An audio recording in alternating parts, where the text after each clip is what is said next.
Shalom,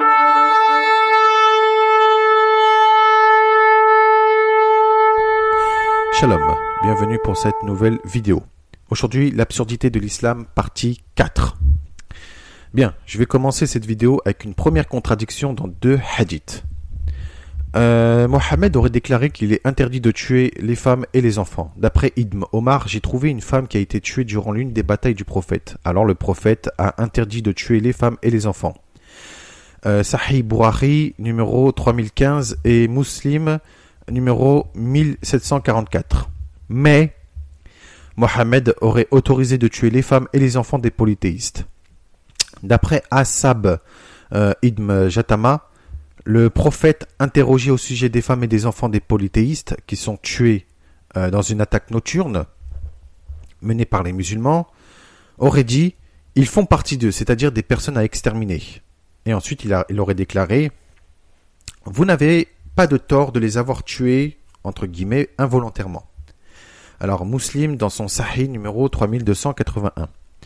Petite précision, quand il y a une guerre, dans n'importe quel pays du monde, bien évidemment, ce sont toujours les victimes qui sont visées. C'est pour ça qu'il y a des crimes de guerre ou quoi que ce soit. De plus, Mohammed, quand il a fait de nombreuses guerres, il a assiégé des villes, il tuait tout le monde. Hommes, femmes, enfants, vieillards, nourrissons, tout le monde passait. Et les femmes et les enfants, surtout les filles, qui étaient encore vivantes, il les prenait et les rendait en esclaves. Et ensuite, il pratiquait les pires des sévices sur eux. Alors c'est soit du viol, soit du coït interrompu, soit des mariages forcés, soit du marchandage, donc il les vendait ou quoi que ce soit. Et c'est pour ça qu'il y a encore dans certains pays musulmans, voire la totalité, qu'il y a encore des femmes et des filles qui se font violer, marier de force, qui sont rendus esclaves ou quoi que ce soit. De plus, je tiens à préciser que Mohammed n'était pas un saint, c'était un monstre sanguinaire qui a pratiqué les pires des sévices et il a pratiqué les pires des péchés. Donc il faut arrêter, vous musulmans, de dire que c'est un exemple à suivre, que c'est le plus parfait et tout. C'était un pécheur, c'était un monstre, un meurtrier, un violeur, un pédophile, tout ce que vous voulez.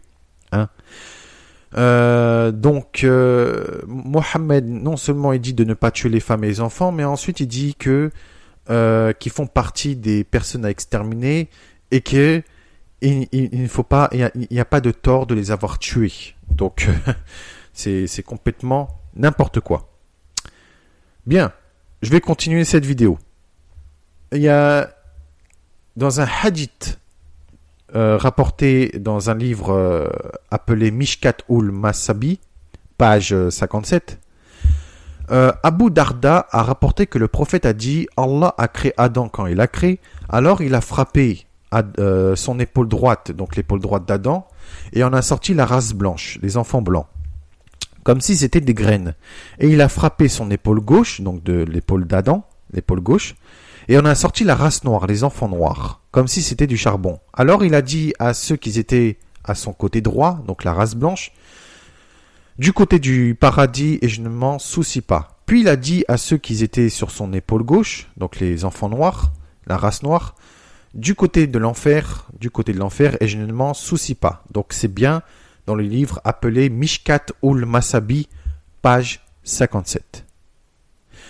Si ce n'est pas du racisme à l'état pur, alors vous dites-moi c'est quoi alors.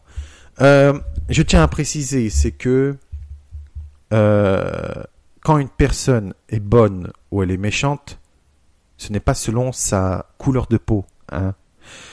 Il y a des blancs très gentils comme il peut avoir des blancs très méchants. Il peut avoir des noirs très gentils comme il peut avoir des noirs très méchants. Il peut avoir des personnes de n'importe quelle couleur de peau, gentils ou méchants. Ce n'est pas la couleur de peau qui pose problème, mais c'est selon la mentalité, selon le cœur de la personne. C'est l'être humain en lui-même. C'est le cœur de l'homme. Ce n'est pas selon sa couleur de peau. Un jour, je me suis promené dans la rue.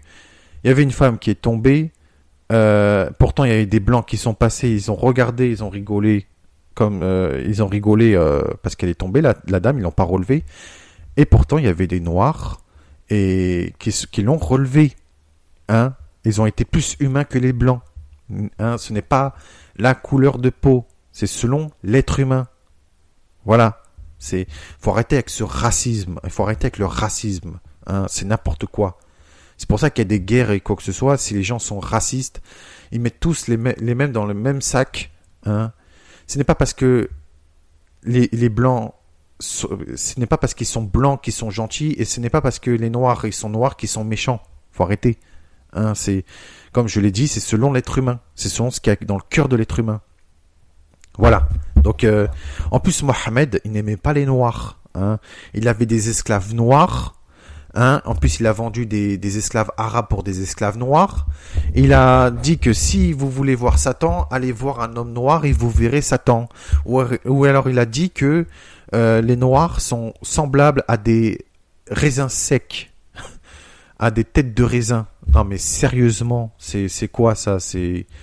Mohammed était un raciste. Il était un raciste, puisque même il n'aimait pas les juifs et les chrétiens. Il n'aimait pas les noirs. Il aimait personne, cet homme. C'était un raciste. Voilà. Donc, il faut arrêter. Dans le royaume des cieux, il n'y a pas uniquement, dans le véritable, hein, je parle, dans le royaume du Dieu d'Abraham, d'Isaac et de Jacob, le royaume de Jésus-Christ, Yeshua, il n'y a pas que des blancs. Il y a de toute race, de tout peuple, de toute langue, de toute nationalité, de toute couleur de peau. Hein. Parce que là-haut, ils ne choisissent pas selon la couleur de peau, ils regardent ce qu'il y a dans le cœur. Est-ce que ce qu'il y a à l'intérieur de l'âme, voilà, c'est pas selon, ils ne jugent pas selon la couleur de peau, ils jugent selon ce qu'il y a dans le cœur et l'âme. Voilà. Donc, si le paradis d'Allah, c'est uniquement des blancs, ça veut dire aussi qu'il n'y a pas de musulmans. Voilà, parce que les musulmans ne sont pas blancs. Je tiens à préciser. Donc peut-être que Mohammed se contredit. Peut-être que Mohammed lui-même, il avait des complexes. Hein. Peut-être que Mohammed aurait voulu être un blanc lui-même. Voilà. Bien. Dans un hadith rapporté par Abu Daoud dans ses Sunan numéro 4681, d'après Abu Umama al-Baili, le prophète a dit « Celui qui aime pour Allah déteste pour Allah. Celui qui donne pour Allah, prive pour Allah, a certes complété la foi. » Donc, si quelqu'un donne pour Allah, c'est que la personne veut avoir une récompense par derrière, donc ce n'est pas sincère. Et la personne qui déteste pour Allah, ça prouve que la personne qui est mauvaise se justifie en disant bah, « je donne pas pour Allah », alors qu'il prend Allah comme justification pour faire ses mauvaises actions. Dans les deux cas, c'est pas bon. Puisque donner pour Allah, c'est donner pour avoir une récompense auprès d'Allah. Donc ce n'est pas sincère. Voilà, ça ne vient pas du cœur, tout simplement. Donc il n'a pas complété sa foi, il n'a pas de foi, tout simplement. Hein. Donc ça ne vient pas du cœur, c'est parce qu'il donne pour avoir une récompense derrière. Voilà. Bien. D'après Abu Huraira, le prophète a dit, lorsque l'homme pratique la fornication, la foi sort de lui comme si elle était une ombre pour lui, et lorsqu'il s'arrête, la foi retourne à lui. Rapporté par Abu Daoud dans ses Sunan numéro 4690. Je suis désolé, mais la foi ne vient pas et elle ne vient pas et elle repart pas comme ça. Hein. La foi s'entretient. Hein. La foi ne part pas du jour au lendemain. Hein. Ceux qui n'ont plus la foi, la plupart du temps, c'est ceux qui ne deviennent plus croyants ou quoi que ce soit. Hein. C'est pas parce que vous pratiquez la fornication que la foi part le temps que vous vous purifiez, après elle revient. C'est n'importe quoi. Hein. La foi s'entretient. La foi, c'est croire en Dieu, hein. Croire, le servir, lui faire confiance. Hein. Elle ne vient pas comme une ombre et après elle repart. C'est n'importe quoi, ça. Dans ces cas-là, franchement, la mentalité de Mohammed, franchement, ça se voit que sa spiritualité a été vraiment très très très très très basse. Hein, franchement, il n'a rien compris lui. Hein. Bien, dans un hadith rapporté par Bourari, volume 7, numéro 30, Mohammed a dit « La femme, la maison et le cheval sont de mauvais augure. » Alors, si la femme, la maison et le cheval sont de mauvais augure, pourquoi Mohammed avait plus de 16 femmes, plus des esclaves, pour avoir, qui s'est marié avec eux et avec un nombre incalculable de femmes, pourquoi il avait énormément de maisons et pourquoi il avait énormément de chevaux pour faire la guerre.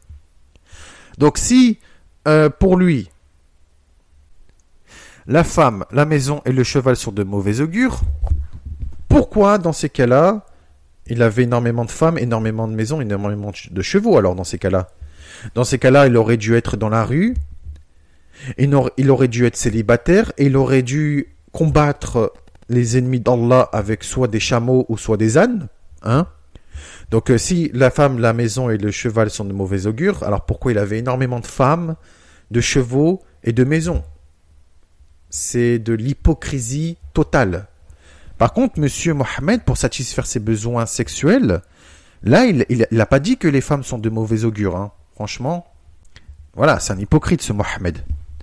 C'est comme il a dit, ne croyez pas aux mauvais augures. Et puis quand il a dit qu'il y avait l'éclipse totale, il a dit faites attention, implorez Allah parce que c'est de mauvais augure. Voilà. Donc bien. Abu Darda, non excusez-moi, c'est Bourda, a raconté que son père a dit que le messager d'Allah a dit chaque fois qu'un musulman meurt, Allah met dans le feu de l'enfer un juif ou un chrétien. Sahih Muslim. Donc ça a été rapporté par Sahih Muslim. Alors c'est comme le hadith numéro 6666, en plus 6666, là, le chiffre de la bête.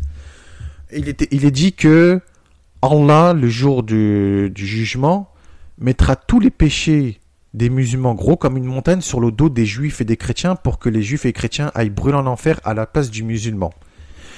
Même chose dans le hadith numéro 6668, c'est la même chose que Allah mettra toutes les fautes des musulmans sur le dos des juifs et des chrétiens pour qu'ils aillent en enfer éternellement à la place du musulman. On voit bien la haine des juifs et des chrétiens, tout comme Mohammed avait la haine des noirs. Hein. Mohammed était un raciste à l'état pur. Donc, donc c'est franchement ce prophète, hein, enfin ce pseudo-prophète, c'était pas un prophète, c'était un assassin, un voleur et un menteur. C'est vraiment la pire des espèces. Alors là, franchement, ça m'a fait mal au cœur, puisque dans un hadith, la femme stérile n'aura pas le droit au bonheur ni au mariage, mais uniquement la femme féconde en qui Mohammed sera fier d'elle devant les autres prophètes, mais aura honte de la femme stérile devant les autres prophètes. D'après Makal ibn Yassar, un homme est venu voir le prophète et lui a dit « J'ai trouvé une femme qui a la renommée et l'honneur, mais elle n'enfante pas. Puis-je l'épouser ?» Mohammed lui a interdit une première fois. Puis l'homme lui rapporta une deuxième fois, il a encore interdit. Puis une troisième fois, il a encore interdit. Puis Mohammed a dit « Mariez-vous avec la femme affectueuse et féconde, car je souhaiterais être fier de votre grand nombre devant les autres prophètes, et aura honte de la femme stérile devant les autres prophètes. » Rapporté par Abu Daoud dans ses Sunna numéro 2050. Pauvre femme stérile, c'est affreux quand même. Pourquoi la femme stérile n'aura pas le droit au bonheur? Pourquoi c'est uniquement la femme féconde et la femme affectueuse qui aura le droit au bonheur, mais pas la femme stérile? Et imaginons que la pauvre femme est stérile de naissance, imaginons. Elle n'aura pas le droit au mariage ni au bonheur? Mais c'est affreux, c'est du favoritisme, il favorise la femme stérile, mais là on voit qu'il est misogyne, il est raciste, il est tout ce prophète. Moi je dis que même si la femme est stérile, elle a droit au bonheur, elle a droit à un mariage, elle a droit elle a droit à goûter au bonheur comme chaque femme. Voilà, elle a droit, la pauvre femme a droit, hein, elle sera pas privée la pauvre. De toute façon, même dans la Bible, il y a eu des femmes stériles qui ont eu des miracles, qui ont pu enfanter grâce à Dieu. Donc, ça prouve que Dieu veut aussi le bonheur des femmes stériles. Donc, c'est pas bien ce qu'il fait. Mohammed, c'est pas bien. Franchement, il y a des pauvres femmes après qui sont désespérées et qui se suicident à cause de ces personnes-là. Bien. D'après Amr ibn Shuaib, d'après son père et d'après son grand-père, le prophète a dit « Ordonnez la prière à vos enfants lorsqu'ils ont 7 ans », donc forcez l'enfant de 7 ans à prier, et frappez-les pour elle à 10 ans, et séparez-les dans les lits. Abu Daoud dans ses Sunan numéro 495. En gros, Mohammed a ordonné de forcer à prier quand ils ont l'âge de 7 ans. Et si par exemple à 10 ans, ils ne veulent pas prier ou quoi que ce soit, il faut les frapper durement et les séparer dans des lits. Donc c'est quoi ça ? C'est un prophète ça ou c'est un monstre ? C'est un marâtre ? C'est père fouettard cet homme, c'est pas possible. En plus, dans 2 passages du Coran, sourate 3 verset 28 et sourate 16 verset 106, les musulmans sont permis de pratiquer la taqiyya, la dissimulation. Alors, il y a des musulmans et des imams, ils ont dit oui, les détracteurs de l'islam profitent de l'occasion de la taqiyya prescrite par le prophète dans le Coran pour nous accuser d'être des traîtres et des sournois. Effectivement, puisque la taqiyya permet de dissimuler la religion et l'origine du musulman. Il peut très bien renier sa foi dans le but d'atteindre ses ennemis, dans le but de ne pas être pris. Et après, une fois que ses ennemis n'ont plus de soupçons sur lui, et ben boum, il attaque. Donc c'est de la sournoiserie, c'est de la traîtrise. Car il faut savoir une chose, c'est que la taqiyya consiste à dissimuler, comme je vous l'ai dit, ses origines et ses religions pour prendre en traîtrise les ennemis. Car pour exprimer l'idée de dissimulation stratégique dans un contexte de conquête, les musulmans peuvent aussi se déguiser et prendre l'apparence de l'ennemi pour arriver à leur fin. Bien évidemment, quand le musulman est déguisé et prend l'apparence de ses ennemis n'auront pas de soupçons sur lui. Voilà. Ils diront pas, bah lui c'est pas un musulman. Ils diront pas lui c'est un musulman. Ils diront plutôt lui c'est l'un des nôtres. Donc après, une fois qu'ils n'ont plus de soupçons, boum, les musulmans attaquent en traîtrise. Donc tout simplement. Mais si les musulmans doivent combattre jusqu'à en mourir pour hériter du paradis d'Allah, pourquoi pratiquent-ils la taqiyya ? Premièrement, ça a été prescrit par le prophète Mohammed lui-même et par Allah lui-même. Et deuxièmement, l'islam est de base une religion basée sur la traîtrise et la sournoiserie. Donc il est permis aux musulmans d'attaquer par traîtrise ses ennemis. C'est assez paradoxal puisque Mohammed a dit que celui qui fait le djihad combat et meurt en martyr, et que s'il ne meurt pas en martyr, pas de paradis, alors que là, c'est attaquer par traîtrise et non directement attaquer l'ennemi. C'est assez contradictoire. Il faut savoir que la taqiyya est la technique préférée des djihadistes, car entre 2 attentats, ils peuvent tuer et commettre le pire des atrocités en toute liberté, tout en pratiquant la dissimulation, et donc un énorme avantage pour eux. Voilà. Donc, en plus, il faut savoir une chose, c'est qu'il est écrit dans Siyad as-Salihin, Jardin des Vertueux, hadith numéro 1769, selon lui, encore le prophète a dit, quand l'esclave quitte son maître, sans sa permission, Allah lui agrée plus sa prière et il devient un mécréant. Alors non seulement le pauvre esclave se fait torturer, se fait séquestrer, même violer, on sait jamais si un pauvre esclave se fait violer et que son maître veut le tuer et qu'il est obligé de fuir, eh ben si il a fui son maître sans sa permission, eh ben Allah ne lui agrée pas ni dans son paradis, ne lui écoutera ni ses prières, il sera un mécréant qui ira brûler en enfer. Alors le pauvre, il aurait été torturé, séquestré, voire même violé, on ne sait jamais, parce que le maître a pouvoir sur l'esclave, faut savoir. S'il part pour préserver sa vie et qu'il veut rester en vie, eh ben non, il ira en enfer et voilà. Donc franchement, ce Mohammed, c'est vraiment le pire des créatures, lui. Franchement, pauvre esclave, franchement, le pauvre, c'est n'importe quoi. Bien, là, je vais vous citer un hadith complètement barbare. Ça a été raconté par Jabir ibn Abdullah. Un voleur fut amené devant le prophète. Il dit, donc le prophète, tuez-le. Les gens dirent, il a volé, apôtre d'Allah. Donc Mohammed dit, il dit alors coupez sa main. On lui a coupé alors la main droite. Il fut amené une seconde fois, il a dit, Mohammed, tuez-le. Les gens dirent, il a volé, apôtre d'Allah. Alors Mohammed dit alors, coupez-lui le pied. Alors on lui coupa le pied gauche. Il fut amené une troisième fois et lui dit, tuez-le. Les gens dirent, il a volé, apôtre d'Allah. Mohammed dit alors, coupez-lui la main. On lui coupa alors la main de gauche. Il fut alors amené une quatrième fois et dit, Mohammed, tuez-le. Les gens dirent, il a volé, apôtre d'Allah. Il dit alors, coupez-lui le pied. Alors on lui a coupé le pied droit. Il fut amené une cinquième fois. Il lui dit, Mohammed dit, tuez-le. Nous l'avons alors amené et nous l'avons tué. Nous l'avons traîné et nous l'avons jeté dans un puits et nous avons jeté des pierres sur lui. Sunan Abu Daoud, livre 38, numéro 4396. Waouh, c'est hallucinant. Hallucinant. Le voleur a été a eu ses deux mains et ses deux pieds coupés directement, sans scrupule. Et il n'a pas eu le temps de dire ouf. Ils ont coupé ses deux mains, ses deux pieds, sans scrupule. Mais en plus de cela, c'est qu'ils l'ont jeté dans un puits et ils l'ont jeté des pierres sur lui pour le lapider.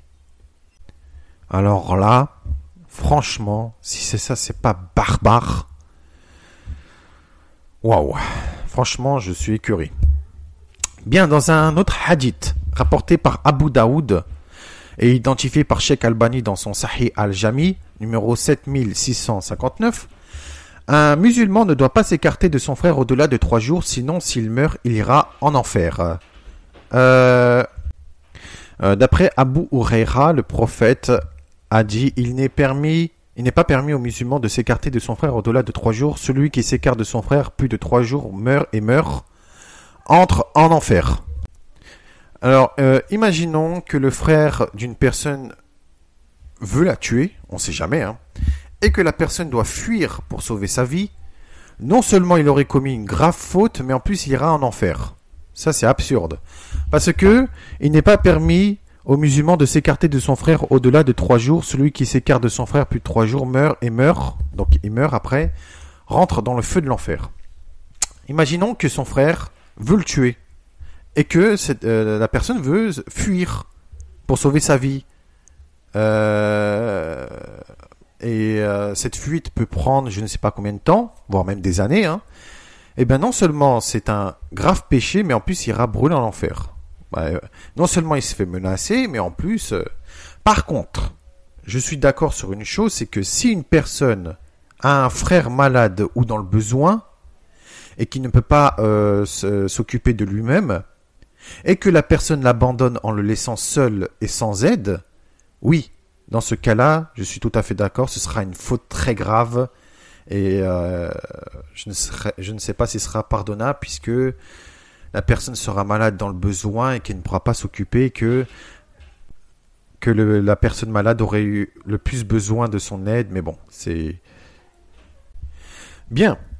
Abu Daoud rapporte dans ses Sunan, d'après le hadith Abu Huraira, le prophète a dit, celui qui a été voir un voyant et qui l'a cru a abandonné ce qui a été révélé à Mohammed. Sahih Muslim, volume 4, page 1211. Et aussi, numéro 1540. Sauf que Mohammed était connu pour ses hallucinations, ses sorcelleries, ses voyances, ses fausses prédilections et fausses prophéties. À l'heure actuelle, les musulmans pratiquent la sorcellerie avec les sourates, les eaux coranisées, les roqias, la magie du cadenas, les appels aux djinns et les enterrements de sorcellerie dans les cimetières. Donc il faut arrêter de croire que Mohammed enseigne des bonnes choses alors que lui-même fait des mauvaises choses. Le messager d'Allah a ordonné de tuer tous les chiens et il a envoyé des hommes aux 4 coins de Médine pour que les chiens soient tués. Sahih Muslim, livre 10, hadith numéro 3811. Laissez ces pauvres chiens tranquilles quand même, ça se fait pas. En plus, dans les pays musulmans, ils euthanasient gratuitement les pauvres chiens en les mettant des piqûres avec de l'acide ou quoi que ce soit et du poison et tuent les chiens dans les pays musulmans. Ça c'est un fait. Bien, dans un hadith rapporté par Abu Mansour al-Baghdadi, il est écrit que Allah est de toute éternité sans endroit et il est maintenant tel qu'il est de toute éternité, c'est-à-dire sans endroit. Mais si Allah est sans endroit, ça veut dire qu'il ne se trouve pas dans les cieux alors. S'il est sans endroit, c'est qu'il n'a pas de royaume, ni de paradis, mais plutôt il erre quelque part, soit sur terre ou je ne sais où. S'il n'est sans endroit, c'est-à-dire qu'il n'a pas de royaume, il ne vit pas dans les cieux, et que il erre quelque part. Donc c'est n'importe quoi. De plus, dans un hadith rapporté par le même auteur, Abu Mansour al-Baghdadi, il est écrit, certes Allah a créé le trône par manifestation de sa puissance et ne l'a pas pris comme emplacement pour lui-même. Mais si Allah n'a pas créé le trône pour lui-même, il a créé pour qui? Allah est censé avoir tout créé pour lui et pour sa gloire, n'est-ce pas? Mais s'il n'a pas créé pour lui-même, cela veut dire qu'Allah aurait créé ce trône et toutes ces choses pour quelqu'un d'autre. Bien évidemment. Puisque Allah a créé le trône par manifestation de sa puissance, mais il ne l'a pas pris pour lui-même. Alors il a pris pour qui? C'est n'importe quoi. Dans la sourate 35, verset 1, il est écrit que les anges dans le Coran ont 2, 3 ou 4 ailes. Tandis que dans un hadith de Bourari, qu'Abdallah ibn Masoud aurait déclaré que Mohammed a vu Djibril disposant de 600 ailes. 600 ailes, c'est énorme. En plus 600, si vous rajoutez 66, cela fait la marque de la bête, la marque du diable, car Djibril lui-même est la bête.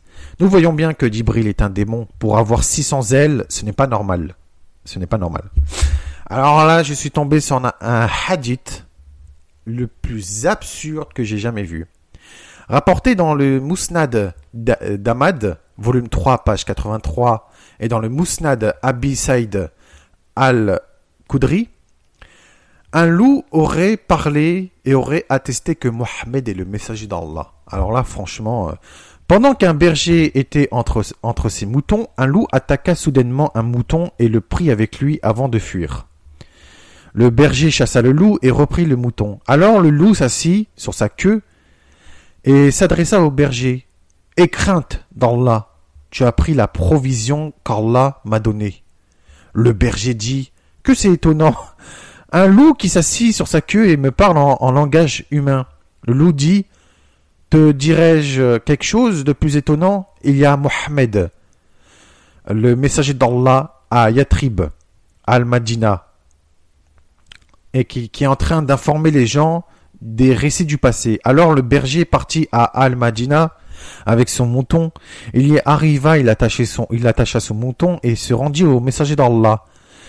Et il lui raconta toute l'histoire. Le messager d'Allah ordonna qu'on appelle au rassemblement d'une prière en commun, puis il sortit et demanda à l'homme de raconter aux gens toute l'histoire, ce qu'il fut fait.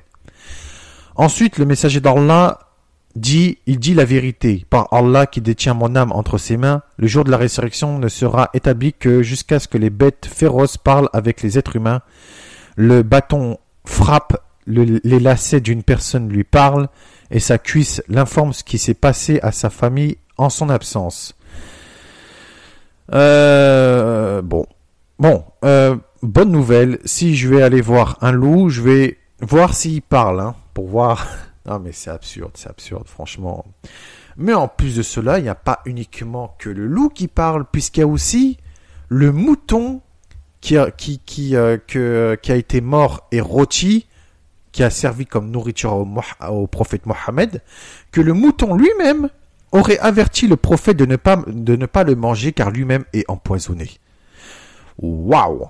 Là, cette fois-ci, c'était un loup vivant, maintenant c'est un mouton mort qui a été rôti au feu, qui parle à Mohammed. Il n'est pas étonnant que Mohammed était connu pour ses hallucinations et ses folies et ses possessions. Après la conquête de Khaybar, une femme juive a offert au messager d'Allah un mouton rôti. Le messager d'Allah, sur lui, a pris le mouton et lui a mangé un morceau. Mais, selon le récit d'Abu Daoud, il aurait cessé de manger le mouton, car le mouton aurait dit qu'il était empoisonné. Puis le prophète Mohammed dit, cette brebis, donc là ce n'est plus un mouton, c'est une brebis, me dit qu'elle est empoisonnée. Alors il s'est tourné vers la femme et lui a demandé pourquoi elle lui a offert un mouton toxique, alors qu'il vient de déclarer que cette brebis est empoisonnée. Faut savoir, hein, c'est une brebis ou c'est un mouton, hein? Quand la femme a répondu qu'elle a voulu le tuer, le messager d'Allah a répondu, Allah ne vous aurait pas laissé m'attaquer et me gêner. Muslim, Salam, 45, Abu Daoud, Diyat 6. Alors là, c'est un mouton qui est rôti. Ensuite, le mouton rôti aurait déclaré que de ne pas le manger parce qu'il est empoisonné. Et Mohammed dit que cette brebis, donc ce n'est plus un mouton, c'est une brebis maintenant, me dit qu'elle est empoisonnée. Et ensuite, il dit pourquoi elle lui a offert un mouton toxique. Non, mais il faut savoir.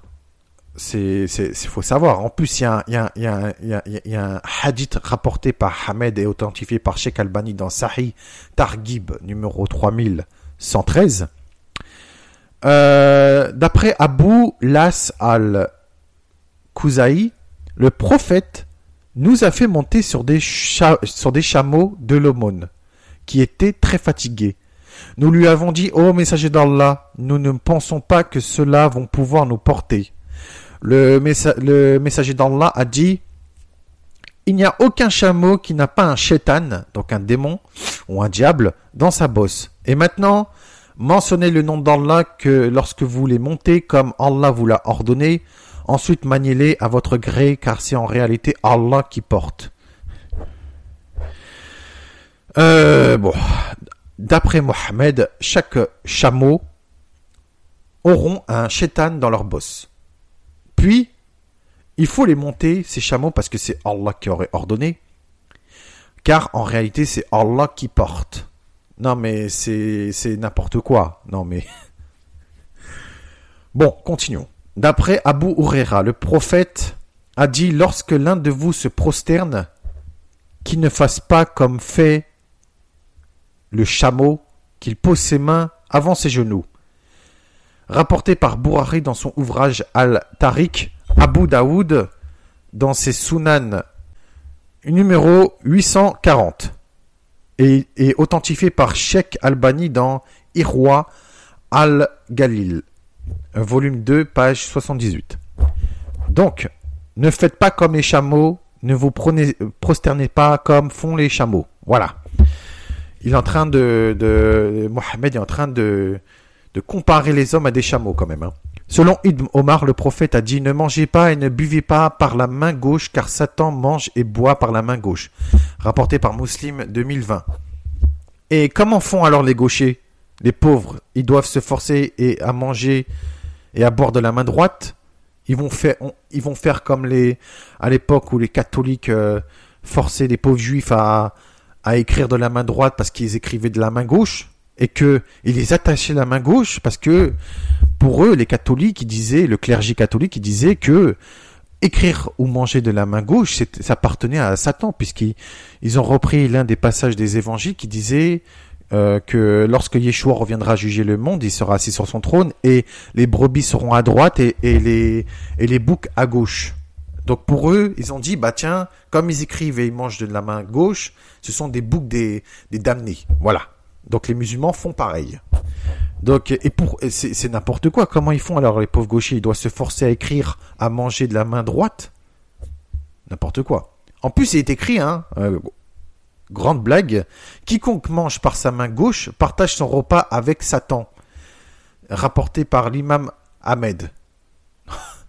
Bon, la prochaine fois, vous saurez que si vous mangez de la main gauche, Satan mange avec vous et partage votre repas avec la main gauche. Voilà.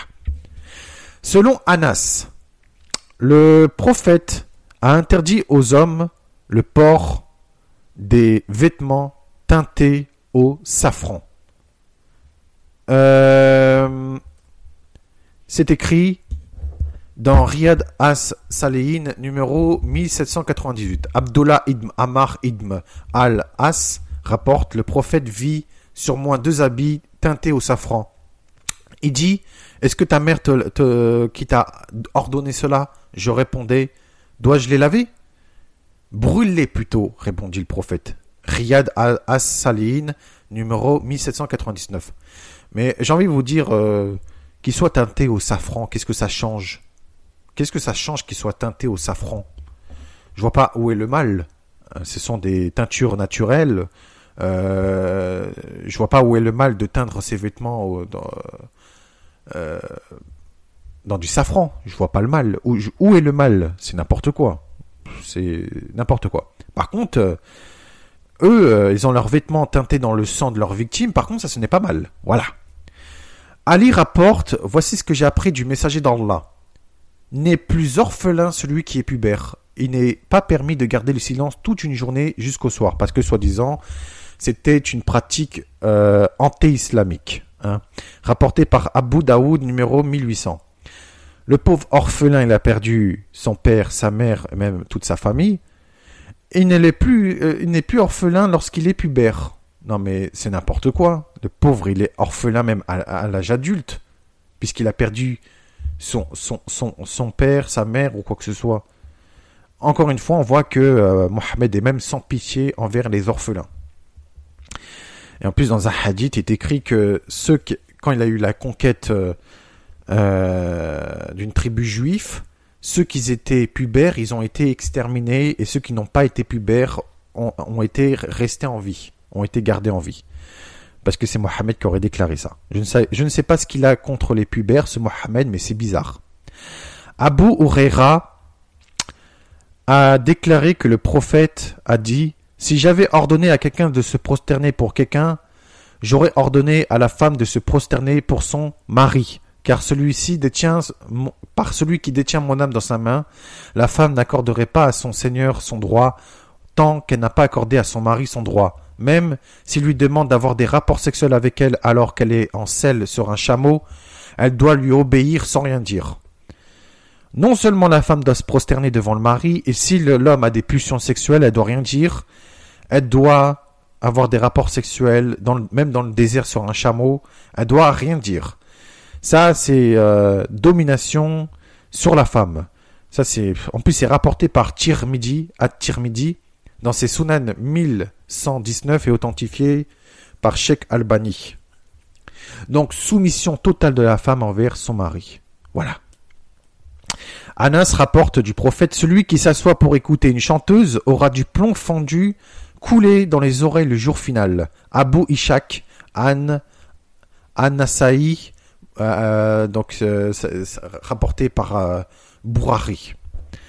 Mais comment ça si vous écoutez par exemple une chanteuse, vous aurez du plomb fondu coulé sur les oreilles au jour du jugement. Voilà, selon Mohammed. Rapporté par Ibn Gailan, Ali a cité ceci du prophète. J'ai été envoyé pour briser les instruments de musique. Waouh! Il avait vraiment une haine aussi contre les instruments de musique, ce Mohammed. Mais bon. D'après Imran ibn Hussein, le prophète a dit « Il y aura dans ces communautés des gens qui seront ensevelis dans la terre, des gens qui seront défigurés et des gens qui recevront des pierres du ciel. » Un homme parmi les musulmans a dit « Ô messager d'Allah, quand est-ce que aura lieu cela ?» Le prophète a dit « Lorsque les chanteuses et les instruments de musique seront apparents et que les vins seront bu. » Rapporté par At-Tirmidhi dans ses Sunan 1212 et authentifié par Sheikh Albani. Alors, actuellement, on voit qu'il y a des gens qui chantent, il y a des instruments de musique et les gens boivent du vin. Pourtant, les gens ne sont pas ensevelis avec de la terre, les gens ne sont pas défigurés et les gens ne reçoivent pas actuellement des pierres venant du ciel. Voilà. D'après Abu Malik Al-Ash'ari, le prophète a dit « Il y aura des gens de ma communauté qui vont boire du vin et l'appelleront par un autre nom. Il y aura des instruments de musique et des chanteuses qui vont chanter pour eux. Allah va les ensevelir dans la terre et va faire d'eux des singes et des porcs.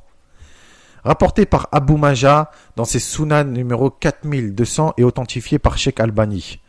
C'est pour ça que nous voyons énormément de prédicateurs musulmans qui disent que celui qui écoute de la musique seront transformés en singes et en porcs. Même moi, si j'écoute de la musique, je serai transformé en singe et en porc, apparemment. Bon, écoutez, voilà, c'est une grande nouveauté.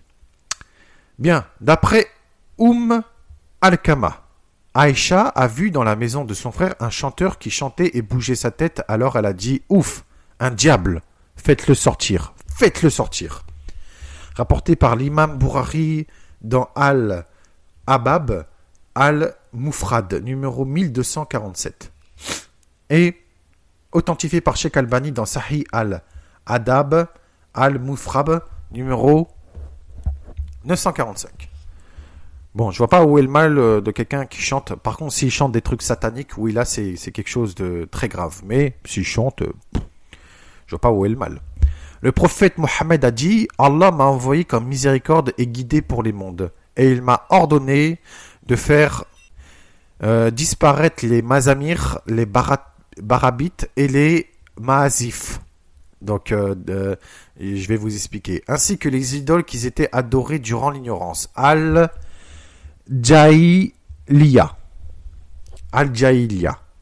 Le mizmar, pluriel mazamir, est un instrument à vent à hanches simples ou doubles utilisé en Égypte. Le barbat ou barboud, pluriel barabite, est un luth d'origine asiatique centrale ou iranienne ou même persane. Et enfin, le maasif désigne tous les instruments de musique comme les flûtes, les luths, les tambours, etc. Donc, Mohammed est venu en tant que, entre guillemets, miséricorde pour briser tous ces instruments et les idoles qui étaient adorés durant l'ignorance. Bien. D'après Abu Moussa al-Ashari, le prophète a dit « La fin de ma communauté sera due aux guerres et à la peste. » Quelqu'un a dit « Ô messager d'Allah, nous savons ce qu'est la guerre, mais qu'est-ce que c'est la peste ?» Le prophète a dit « C'est un coup de vos ennemis parmi les djinns. » Et ces deux types de morts sont des morts en tant que martyrs. Rapporté par Ahmed et authentifié par Sheikh Albani dans Irwa al-Galil numéro 1637. Je tiens à préciser que la peste n'est pas due à des djinns. Voilà. La peste est une maladie des rongeurs, principalement véhiculée par le rat et transmise à l'homme par piqûre de puces de rongeurs infectés. Donc, ça a été provoqué par la bacille responsable de la maladie appelée Yersinia pestis, bactérie d'une extrême virulence. Donc, il n'y a rien des attaques des djinns. Voilà. Mais en plus de cela, c'est que Mohammed aurait prophétisé la fin de sa communauté qui sera due à une guerre. Donc, peut-être une troisième guerre mondiale, je ne sais pas voilà, je ne sais pas. Le prophète ne reconnaît pas la contagion. Un bédouin, objecta en disant « Et pourquoi lorsqu'un chameau qui a la gale s'infiltre dans un troupeau de chats malsaines, ces dernières attrapent-elles la gale ?» Le prophète, attaché à son opinion, répondit « Et d'où vient la contagion pour la première fois ?» Sahih al-Bourari, numéro 5278. Je préfère pas donner de commentaires, c'est complètement absurde. D'après Ibn Abi Mulaika, nous nous sommes assis auprès de Abdallah ibn Amr, dans le Hijr. Alors il a dit, pleurez. Et si vous n'y arrivez pas, alors efforcez-vous de pleurer. Si vous connaissez la science, l'un d'entre vous aurait pitié jusqu'à ce que son dos se casse et il aura pleuré jusqu'à ne plus avoir de voix. Rapporté par Al-Hakim dans Al-Mustadrak, numéro 8786, et qu'il a authentifié selon les conditions de Bourari Muslim et l'imam Dahabi qu'il a approuvé. Mais également dans Sahih Targhib numéro 3328. Non seulement selon Abdallah ibn Amr, il faut pleurer et se forcer à pleurer si on n'y arrive pas, et si on connaît la science, on doit prier jusqu'à ce que le dos se casse et qu'on aurait prié et pleuré jusqu'à ne plus avoir de voix. Bon, sans commentaire. D'après Al-Hakam ibn Sufyan al-Thaqafi, le prophète a uriné puis a fait ses ablutions et a aspergé son sexe. Donc, une fois que le prophète aurait uriné puis a fait ses ablutions, il a aspergé son sexe. On n'a pas besoin de savoir ça. Hein. Rapporté par Abu Daoud dans ses Sunan 186 et authentifié par Cheikh Albani. On n'a pas besoin de savoir que Mohammed s'asperge le pénis. C'est privé, ça, c'est personnel. Mais bon. Et enfin, le dernier hadith, d'après Akila bint Ubayd, le prophète a dit « Je ne touche pas les mains des femmes ». Rapporté par Tabarani et authentifié par Cheikh Albani dans Sahih al-Jami numéro 7177. Bien, voilà les amis, sans commentaire bien évidemment, je vais clore cette vidéo. Merci de m'avoir écouté, c'est complètement absurde. Là je pense qu'il y a suffisamment assez de preuves pour vous faire montrer la mentalité de l'islam, l'intelligence de l'islam, le niveau intellectuel de l'islam et surtout le niveau spirituel vraiment très très très très bas de l'islam. Bien, shalom. Merci de m'avoir écouté, prenez soin de vous et que prenez soin également de vos amis, familles, toutes les personnes que vous aimez. Et que le Christ vous comble de bénédictions et surtout ouvrez vos yeux à cette religion et à cette fausse doctrine. Voilà. Shalom. À bientôt.